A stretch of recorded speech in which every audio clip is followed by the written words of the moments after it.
Okay, so my last recording got flubbed because I accidentally got lost in the switches.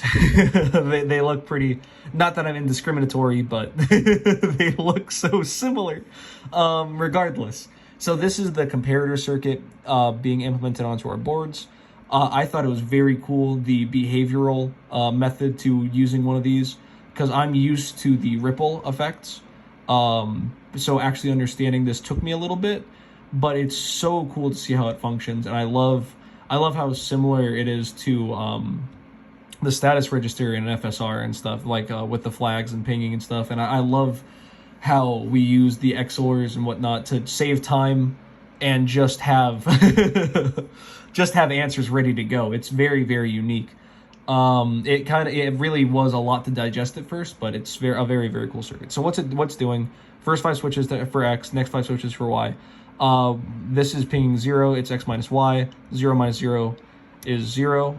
If it goes no LEDs, we know that X is greater than Y because there's no negative being pinged, there's no overflow, which we'll get to, and it's not 0, so it's positive, which means X is bigger than Y. And then here we have negative being pinged because Y is negative, so yeah, 0 minus 1, negative 1.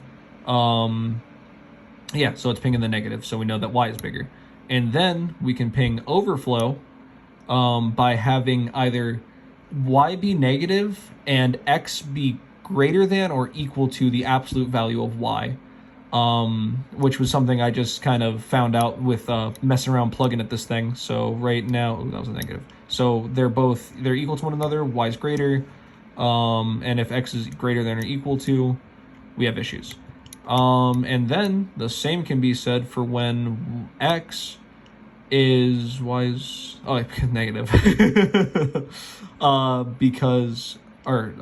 When X is less than, the absolute value of X is less than Y, we'll ping overflow every single time, no matter what happens here. Unless, of course, we go to negative. Yeah, and then besides that, it works. I mean, obviously that also works, but everything works perfectly. We get negative there because I don't know how to flip the right switch. That's a 0. Get this, get that. I still don't know how to flip the right switches. It's crazy how bad I am at this, but it's a very, very cool circuit when you can get it to work. When you can flip the right switches. And I really do think that the actual implementation of it is really, really fun. Yeah, I'll just keep doing different combinations here. Have X be bigger. Why not?